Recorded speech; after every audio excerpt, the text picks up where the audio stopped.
ये पसंद। तो जब भगवान ने आपको स्पेशल बना के भेजा है तो आप क्यों किसी की तरह बनना चाहते हो? Try to be yourself. इतना बड़ा ये स्किल है, जिस दिन जान जाओगे पता नहीं यही आपको पहचानने के लिए कितने बड़े बड़े बाबा क्या क्या कर रहे हैं, कितने प्रवचन आप सुनने जाते हो। कुछ जरूरत नहीं माय डियर फ्रेंड्स। सबका सम्मान जो जहां पर है, सब बहुत बढ़िया स्पीकर है, बहुत बढ़िया बढ़िया मोटिवेशनल स्पीकर है। आजकल तो रील का जमाना है, एक बार कोई मोटिवेशनल स्पीकर की गलती से देख लो तो 20 आ जाएगी तुरंत। सहमत है? कुछ सुनने की जरूरत नहीं है, यहां की सुनिए, अपने आप में पावर लाइए और जीना सीख लीजिए। Second, empathy. एम्पैथी को क्या बोलेंगे, मैं हिंदी में कोशिश करता हूं। सिंपैथी जानते हैं आप लोग? सिंपैथी हिंदी में बोलेंगे इसको सहानुभूति। क्या होती है सहानुभूति? सहानुभूति किसी के प्रति दया, दया, हमदर्दी। एम्पैथी क्या होती है? इससे एक स्टेप आगे समानुभूति। सारा किस्सा इसी बात का है भाई मेरे। मैं अपने दुख से दुखी नहीं हूं, पड़ोसी के सुख से दुखी हूं। सिंपल। और सारा झगड़ा किसी से पूछो क्या प्रॉब्लम है? अरे मेरी कोई प्रॉब्लम है, मेरी सास जो है ना उन्हीं की वजह से। बॉस सोच रहा है एम्प्लॉय खराब है, एम्प्लॉय सोच रहा है बॉस खराब है, टीचर सोच रहा है स्टूडेंट ना रहा है, स्टूडेंट ना बड़ा खराब टीचर मिला है, सास सोचती बहुत बेकार है, बहुत सोचती सबसे घटिया सास मिल गई है। हर आदमी एक दूसरे को बदलने पे लगा है। कोई नहीं देखता है भाई, किसी की तरफ उंगली उठाओगे 3 उंगली आपकी तरफ है, बड़ा पुराना फार्मूला है नहीं, और ऊपर वाला सब देख रहा है। ये कितना सा चेंज करो अपने अंदर, अगर सामने वाले में चेंज ना आ जाए तो आप बताइएगा। एम्पैथी क्या कहलाती है कि उस जो ऑटो वाले से कह रहे हो, यहाँ ई रिक्शा वगैरह चलता होगा ऑटो वाले, कभी ई रिक्शा वाले से झगड़ा हुआ होगा तो क्या 50-60 रुपए नहीं मिल रहा होता है क्या? तुम 30 दे रहे हो, वो 40 मांग रहा है। बस इसी 5-10 रुपए का झगड़ा होता, उसी में आप बताते हो पहचान नहीं है। तो ई रिक्शा वाला कहता पहचान तो गए भाई, 10 रुपए की मांग रहे हो। नहीं, अब आप उसकी जगह अपने आप को रखो कि तेरी धूप में अगर आप ई रिक्शा चला रहे होते तो क्या आप नहीं चाहते कि इसी ट्रिप में मुझे 10 रुपए एक्स्ट्रा मिल जाए? ये एक बहुत बड़ा क्वेश्चन है। तो जैसे किसी की जिंदगी में किसी दूसरे की वजह से प्रॉब्लम है, एक बार उसकी जगह रख के देख लो, आधी समस्या। तीसरा, क्रिएटिव थिंकिंग, सृजनात्मक सोच। पता नहीं कैसे लोग एक जैसा जीवन जी लेते, मुझे नहीं पता। मैं तो सब कुछ बदल देता हूं। अगर आज पहली बार आप लोग इस विद्यालय में आए हैं, इसी हाल में बैठे हैं, फर्स्ट ईयर में भी डॉक्टर साहब यहीं आपको बिठा दें, सेकेंड ईयर में भी यहीं बिठा दे, थर्ड ईयर में भी यहीं बिठा देंगे तो पूरे साल ये कह रहे हैं, आप भी कहोगे सर कुछ करो या ना करो, रुमवा बदल दो। होता है, हर व्यक्ति चाहता है चेंज। और हम जितने लोग कार्यरत हैं, किस चीज के लिए कार्यरत है? एक परिवर्तन के लिए, एक चेंज के लिए। और इस सृजनात्मक चेंज होना चाहिए। कुछ लोग तो पता नहीं कैसे जीवन जीते हैं। ड्राइंग रूम में जो सोफा रखा है पिछले 20 साल में वहीं रखा हुआ, वहां दीवार पर निशान बन जाता है सोफे का, लेकिन नहीं हटेगा। पता नहीं कैसे लोग जी लेते।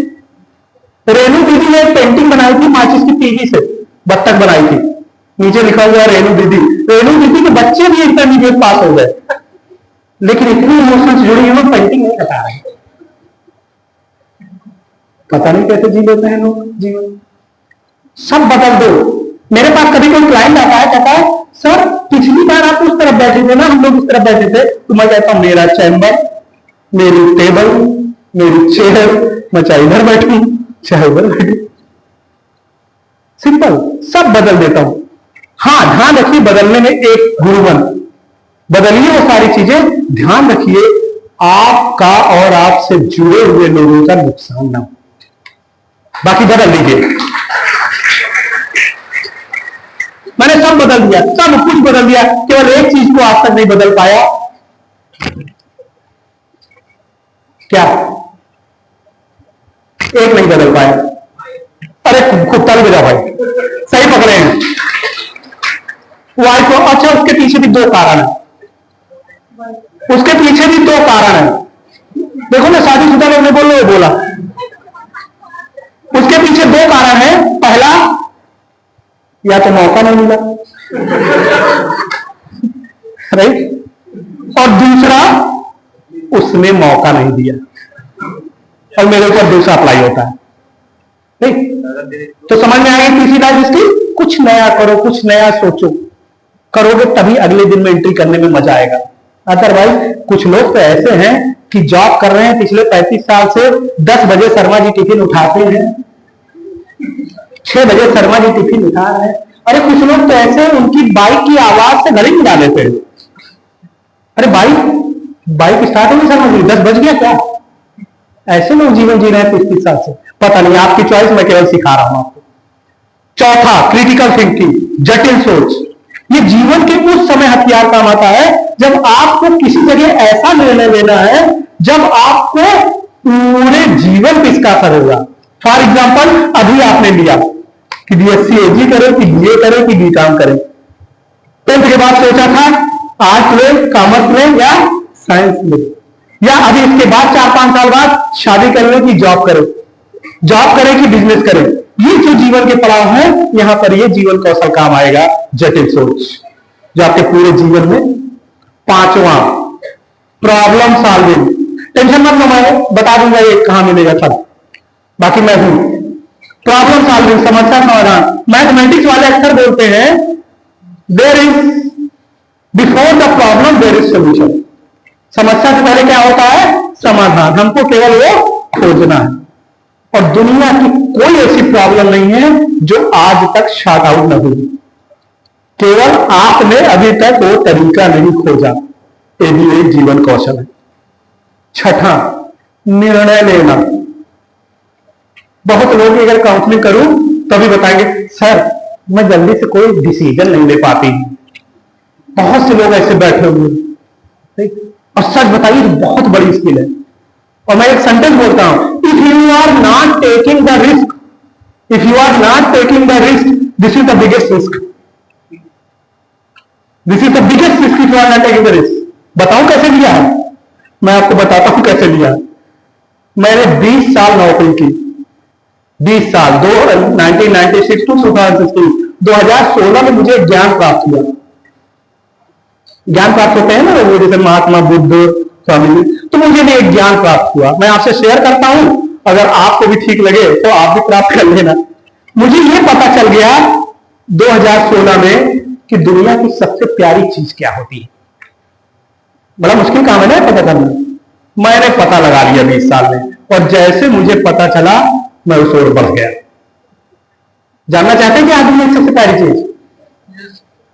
दुनिया की सबसे प्यारी चीज है सुबह की नींद।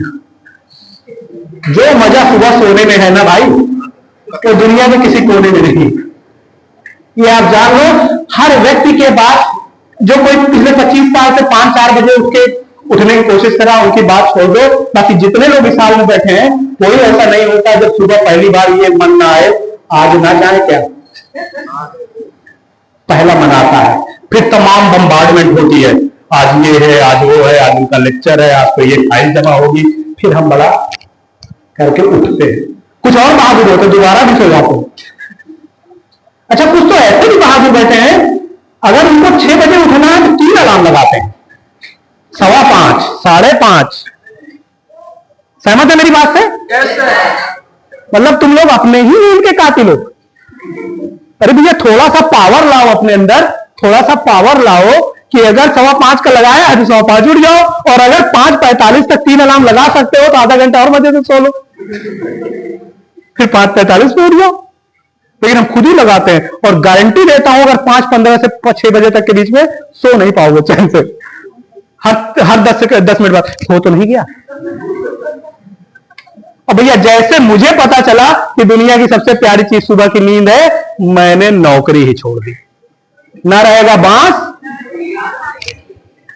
आज मैं भारत देश का स्वतंत्र बेरोजगार हूं, स्वतंत्र एकदम, किसी का कोई लेना देना नहीं, अपनी मर्जी का मालिक, अपना बॉस। हम 9:30 बजे 10 बजे सो के उठते हैं, दोनों 9:30 10 एक दूसरे कहते तुम उठो तुम उठो। और हमारे यहां शर्त क्या है, जिसको चाय की ज्यादा तलब होगी वही पहले उठेगा, वही बनाएगा। एक बेटा है 24 साल का हो गया, दिल्ली में प्रैक्टिस कर रहा, 5 years इंटीग्रेटेड लॉ करके, ठीक है। तो जो कुछ रही सही थी वो भी पूरी हो गई और वो भी बड़ा होगा, उससे भी कोई मतलब नहीं। जीवन इस तरीके से जीने की कोशिश करिए। और जबकि अगर बैकग्राउंड बताऊं, प्रतापगढ़ जैसे छोटे शहर में पैदा हुआ, जीआईसी का पढ़ा, एमडीपीजी से बीए किया, फिरोज गांधी कॉलेज से एमए किया, और हर जगह यही जवाब था। अगर कोई मुझसे पूछता एमए क्यों किए, तो मैं ही कहता यार बीए में पास हो गए थे। सीधे सिंपल। बहुत आसान है जिंदगी, जिंदगी बहुत आसान है, हम उसको टिपिकल और खराब कर देते हैं। सो अगली लाइफ स्किल निर्णय लेना बहुत जरूरी है। कितने लोग तो निर्णय लेते हैं कल सुबह से मॉर्निंग वॉक करेंगे, और पिछले 2 साल से सोच रहे हैं, हाँ पिछले 2 साल से सोच रहे हैं मॉर्निंग वॉक करेंगे, राइट। 10 मिनट और दे सकते हो, हाँ तो कंक्लूड कर दें। निर्णय लेने में भी बड़ा थोड़ा सा जेंडर बायस है हम, पुरुषों का निर्णय और महिलाओं का निर्णय, विद ऑल ड्यू रिस्पेक्ट, मैं जेंडर बायस है, मैं जेंडर ट्रेनर हूं, बड़ा अजीब होता है। महिलाओं का निर्णय थोड़ा सा जो है, मैं एग्जांपल दे रहा हूं, आप बाकी समझ लीजिएगा, मैं कुछ बोलूंगा नहीं, ठीक। महिलाओं की संख्या ज्यादा है, ठीक है। चलिए एक छोटा सा एग्जांपल लेते हैं कि एक सूट खरीदना है किसी फंक्शन के लिए, ठीक है। और किसी एक, क्या नाम बेटा तुम्हारा? हाँ नंदिता, चलिए आज हमारी मॉडल है नंदिता। नंदिता एक सूट खरीदना इनको किसी फंक्शन के लिए, और इन्होंने अपनी माता जी को साथ लिया और गई सूट खरीदने। हम वहां तक पहुंचा दे रहे हैं, सूट की दुकान तक।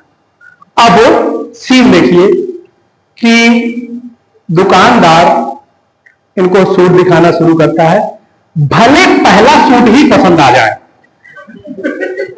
लेकिन जब तक उसकी दुकान का आखिरी फूट तक नहीं निकलवा देते तब तक मानेंगे नहीं। भैया थोड़ा और कोई कलर है, भैया थोड़ा और, ये नहीं मानेंगे। और आजकल तो एक और खतरनाक आइटम आ गया हाथ में, मोबाइल, लिंक स्टेटस डाल देते हैं, at garment shop purchasing suit, can you help, ठीक है। 4-5 फोटो दे, खुद भी नहीं निर्णय ले रहे और 4 लोग को और दे दिया, ठीक है। अब नंदिता ने बड़ी मेहनत करके 2 सूट फाइनल किए, एक नीला वाला और एक लाल वाला। अब मम्मी से पूछ रही है, मम्मी कौन सा ज्यादा अच्छा लग रहा है, नीला कि लाल? मम्मी सूट नहीं देंगे, मम्मी प्राइस देख रही है, ठीक है। कौन सा 2299 का है, कौन सा 1999 का है? तो मम्मी कहते हैं 1999 वाला ज्यादा अच्छा है। मैं सबकी साइकोलॉजी बता दे रहा हूं। अब नंदिता ने क्या किया, फाइनली बड़ी मेहनत करके नीला वाला ले लिया। बहुत बड़ी बात बताने जा रहा हूं, आज के बाद जितने लोग निर्णय लेने में फंसते हैं, फंसेंगे नहीं। इन्होंने नीला वाला ले लिया, फाइनली पैसा दे दिया, ठीक है। अब जरा सोच के बताइएगा, नीले वाले सूट में और लाल वाले सूट में फर्क क्या है? हाँ, क्वालिटी, प्राइस, कलर, बहुत बढ़िया, क्या बात है। और पसंद, और चलिए मैं बताता हूं, कुछ नहीं डिफरेंस, केवल एक डिफरेंस है, नीला वाला मेरा, लाल वाला दुकानदार का। ताली बजाओ। और टेढ़ा है पर मेरा है। मेरे सूट जैसा किसी का सूट नहीं, मेरे घर जैसा किसी का घर नहीं, मेरे पापा जैसे किसी के पापा नहीं, मेरी मम्मी जैसी किसी की मम्मी नहीं, मेरे बेटे जैसा किसी का बेटा नहीं, मेरी वाइफ जैसी किसी की वाइफ नहीं।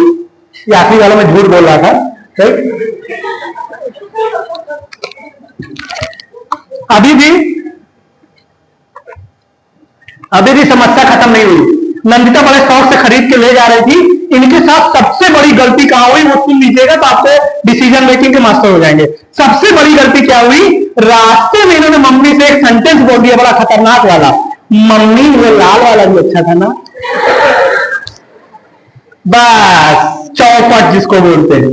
अब इन्होंने जब फंक्शन में उसको पहना नीला वाला सूट, कहीं कुछ लगा कहीं कुछ नहीं लगा, हम कह रहे थे लाल वाला लो ना।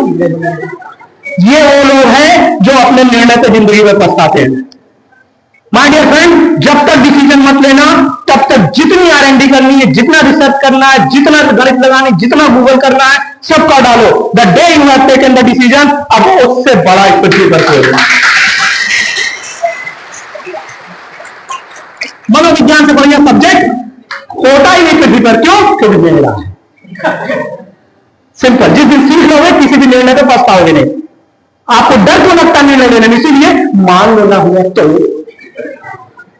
बड़ा खतरनाक वायरस है। तब की तब देखेंगे।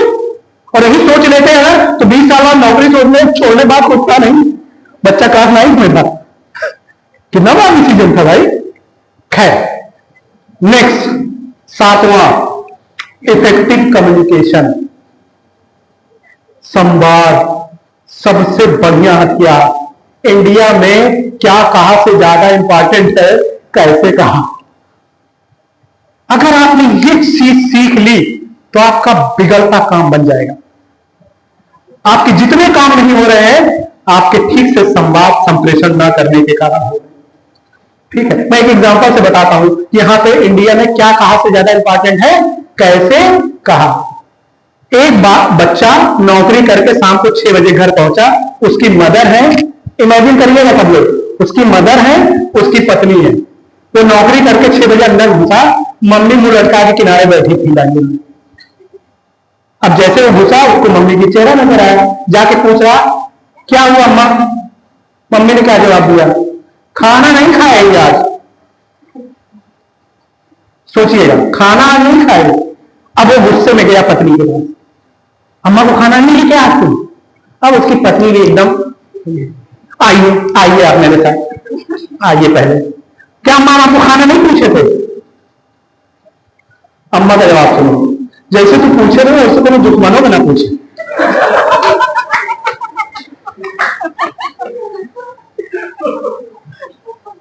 समझ आई मेरी बात? क्या कहा से ज्यादा इंपॉर्टेंट कैसे कहा। धूप में रिक्शा वाला खड़ा हुआ, आपको जाना है 2 किलोमीटर, आप गए, चलो वो अच्छा काम के बाद ना जाओ। अब जाओ तुम पैदल। और अगर आप यही ऐसे कह देते भैया बहुत धूप में छोड़ रहे हैं 5 रुपये ज्यादा ले लो, पॉसिबिलिटीज बढ़ जाएगी कि चला जाए।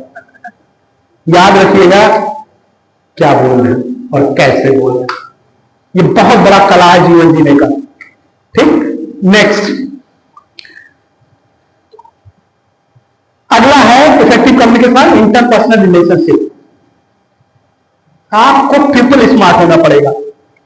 आप कहीं भी नौकरी करोगे, कहीं भी कुछ करोगे, लोगों से मिलना होगा, ये कला सीखनी होगी। और आज जितनी जॉब है उसमें बहुत सी जॉब ऐसी है जिसमें इंटरपर्सनल स्किल देखी जाती है कि आप मिलो लोगों से तो दोबारा मिलने का मन करे, आप बात करो तो लोग आपसे बात करना चाहें।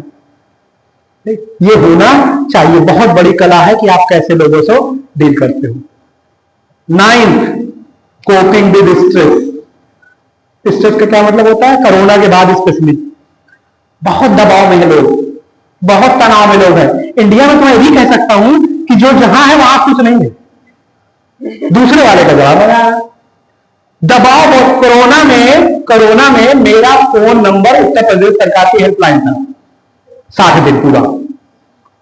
दैनिक जागरण, हिंदुस्तान, सारे पेपर में 8 साइकोलॉजिस्ट के नाम छपे थे फोन नंबर के साथ। मेरा दूसरे नंबर पे था और आगे क्या लिखा गया था सेंटेंस, इनसे कहें अपनी मन की बातें। और बड़ा मजेदार 4 दिन मैंने गुजारा। सुबह 10 बजे से लाइन शुरू हो जाती है और फोन एक से एक फोन आते थे। एक फोन का मैं आपसे जिक्र करना चाहता हूं जो आप मेरे दिल के करीब है। एक फोन आया, सुनिएगा कैसे, जैसे हेल्पलाइन में, हेलो जी भाई साहब बताइए। डॉक्टर साहब बोल रहा था? उनका जी बोल रहा हूं बताइए। अरे हम इटावा से बोले थे। जी बताइए। जी एरा बड़ा घबरा रहा, केवल एक सेंटेंस, जी एरा बड़ा घबरा रहा। तो मैंने जो कोरोना में स्थिति थी वो सब प्रूव करना शुरू किया। अच्छा कोई जॉब आपकी? ना डॉक्टर साहब सरकारी नौकरी है। फिर हमने सोचा किराया मकान, 2 मकान है, एक इटावा शहर में, गांव में बड़ा सा है। फिर हमने सोचा परिवार में कुछ बच्चे 2 बच्चे हैं, जेबी की तैयारी कर रहा है, लड़की मेडिकल पढ़ रही है। फिर क्या प्रॉब्लम है? जी बड़ा घबराया है। प्रूव हो रही ना मेरी बात कि सब पाने के बाद भी खुश नहीं रहना।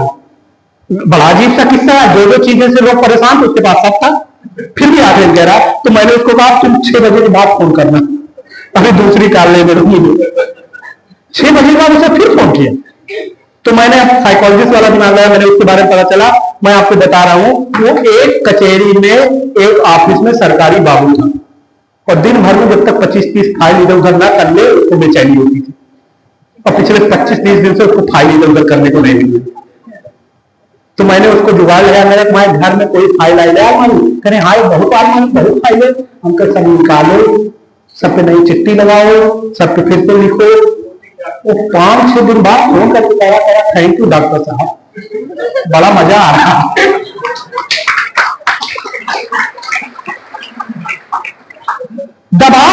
दबाव ये नहीं है कि क्या आपके पास दबाव होता है कि हम उससे रिएक्शन कैसे कर रहे हैं, वो दबाव गलत एजुकेशन है लोगों के पास कि कोई चीज हमको दबाव में जाती है ना, हम किसी चीज के लिए कैसा रिएक्शन कर देते हैं वो बता देता है कि आप दबाव में।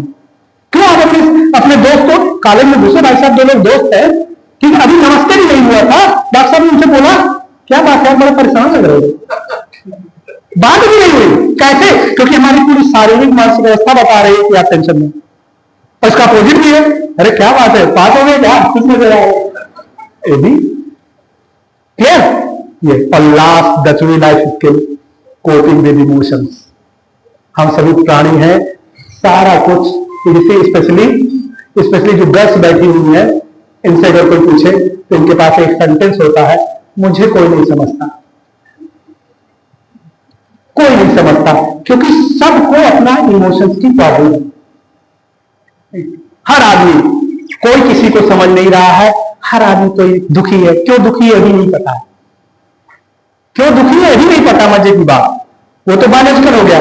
बट अगर आपके पास स्कोप है, आप खुश रहना चाहते हो, तो ध्यान रखना मेरे इस सेंटेंस को, अगर आप खुश रहना चाहते हो तो दुनिया की कोई ताकत आपको दुखी नहीं कर सकती, सिवा भगवान। और इसका अपोजिट भी है, अगर आप दुखी रहना चाहते हो तो फिर 35 मिनट में 1000 रुपए फीस है मेरी, ठीक है, फिर आपको दुनिया में कोई कुछ भी नहीं कर सकता, फिर आप बाय डिफॉल्ट। ये 10 हथियार है जो मैंने आपको बताए, यूज करिए। गूगल पे जाइएगा, 10 लाइफ स्किल्स खाली लिख दीजिएगा, ये 10 और लिस्ट हो जाएंगे आप सभी के लिए। जाते जाते 2 चीज बता दे रहा हूं। पहली चीज, शुरुआत कहां से की थी मैंने, अनकंडीशनल खुश कैसे रहे, हमेशा 9:15 के मोड पे रहे।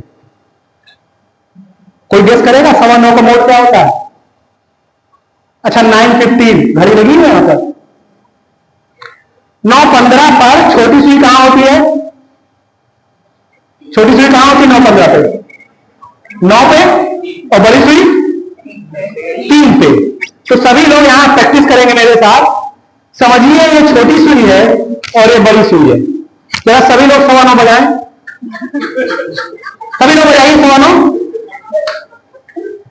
ये देखिए, बस माय डियर फ्रेंड ऐसे ही रहना है 9:15 पे।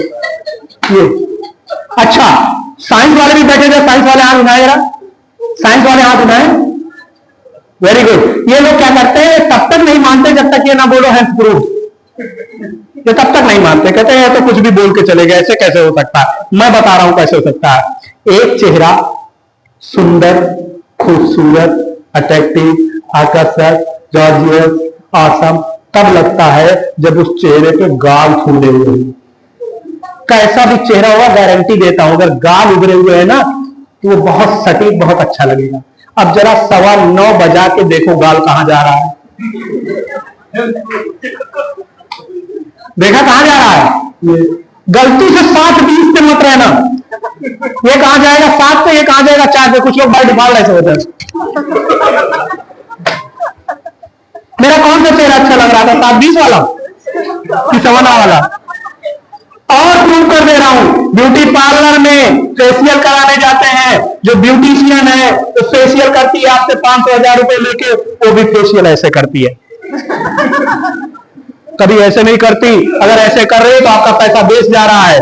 फेशियल ऐसे होता, उसको भी पता है गाल उठाना है, मैंने आपके फेशियल का खर्चा बचा लिया, 9.25 पे रहिए और मुस्कुराते रहिए। ठीक है, बस अच्छी अंग्रेजी कैसे बोले, है ना? बोलना चाहते हो? पहले ये बताओ। आज मैं बता दूंगा। पहली बात तो इंग्लिश आप किसी कोचिंग में जाकर नहीं सीख सकते, नंबर 1। दूसरा, कुछ लोग कहते हैं इंग्लिश की किताब बनाओ, पढ़ो, इंग्लिश की मूवीज देखो, इससे भी कुछ नहीं होगा। मैं जो बता दे रहा हूं प्रैक्टिस कर लो। और सीधी सी बात यह है कि मैं तो वही बताऊंगा जो अपने ऊपर अप्लाई की सकते। एक लड़का जो पहली नौकरी तक, सुनिएगा, 1997 तक एक सिंगल सेंटेंस नहीं बोल पाता था, मेरा सिलेक्शन मात्र 97 से 2003, कितने साल हुए? 6 साल। मात्र 6 साल में मेरा सिलेक्शन भारत देश का प्रतिनिधित्व करने के लिए 4 कंट्रीज की वर्कशॉप में होता है। बताना चाहूंगा आपको, जिससे आप लोग सोच लो कि अगर मैं कर सकता हूं तो कोई भी कर सकता है। क्या था? ये 4 कंट्रीज की वर्कशॉप थे। एप्लीकेशन मांगे जाते थे कि कौन कौन है जो इसको एलिजिबल है और जाना चाहता है। 442 एप्लीकेशन आई थी पूरे इंडिया से, और एक को जाना था, माय डियर फ्रेंड, एक को जाना था। किस्मत आगे आगे। हर साल क्या होता था, बेंगलोर, मुंबई, दिल्ली से लोग जाते थे पिछले 5 साल से। इस बार ministry of social justice empowerment ने क्या रूल लगा दिया, अब की यूपी से जाएगा। तो पहली लॉटरी सही निकल गई, 442 में से 27 बचे, पहले छुट्टी नहीं हो गई। 27 में से मेरा सिलेक्शन हुआ 1 महीने की ट्रेनिंग के लिए शार्क वर्कशॉप में सिंगापुर जाने के लिए। क्यों बता रहा हूं, सुनिएगा। 10 पॉइंटर आया लेटर, उसमें लिखा था व्हाई आई गॉट सिलेक्टेड, मेरा सिलेक्शन क्यों हुआ। 7वें नंबर पे जो सेंटेंस लिखा था वो सुनिए, उसमें लिखा था my English was far better than other candidates. फिर लगता है कभी कभी वेल डन यार।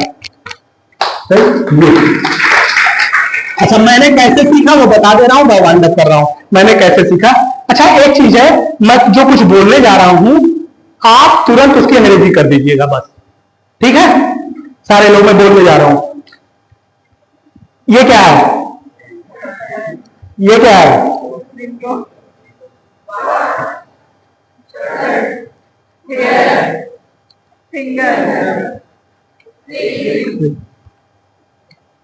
कोई ऐसी चीज नहीं होगी यहां जिसकी अंग्रेजी पता ना हो, लेकिन हम बोलते हैं खिड़कियां खोल दो, पंखा चला दो।